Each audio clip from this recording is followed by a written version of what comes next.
J'ai pris donc l'encre Versafine Vintage Sepia que j'ai commandé que j'avais commandé sur Amazon. J'ai pris un petit format, mais elle est franchement, elle est top comme encre. Donc je l'applique avec un tampon Craftelier.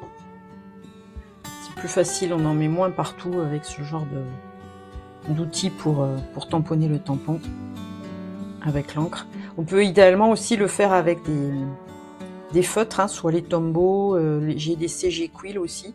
Ça permet de varier les coloris sans forcément acheter des encres. C'est aussi très pratique. C'est un peu plus long à ancrer avec des feutres.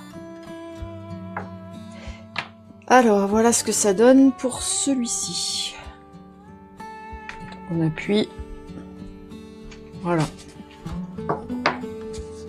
Très joli. Très délicat. Et le contour est très précis. Il n'y a pas de souci. D'ailleurs, on peut pouvoir en faire un autre. Encore une fois. Voilà. Un petit peu plus clair. C'est très joli aussi. Donc après, on peut le mettre tel quel dans son carnet de journaling ou alors les découper, même découper l'intérieur pour juste avoir le cadre. Voilà. C'est ce que je fais souvent dans mes carnets de journaling. Donc voilà pour le premier tampon. Donc le rond, je passe au second. Pour celui-ci, j'ai choisi toujours Versafine. Donc c'est un vert, c'est Spanish Moss. Un vert assez clair. Je vais vous montrer ce que ça donne. Donc pareil, toujours un tampon Craftelier pour l'appliquer. Pour appliquer l'encre.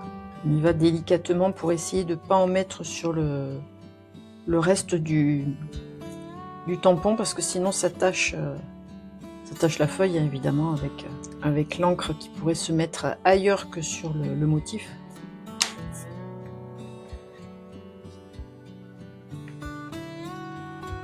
C'est très joli aussi. Voilà ce que ça donne. Cette encre verte est très belle, l'encre Versafine. De toute façon, ils font des encres de qualité. C'est un vert très joli, un peu un vert jaune. Il y a un peu de jaune, un peu comme le vert olive. Donc on peut recommencer, ça le nettoie en même temps. Voilà, avec une teinte un peu plus claire, très jolie aussi. Donc je passe au troisième. Pour le troisième tampon, j'ai choisi une encre, donc c'est Stamp It Colors.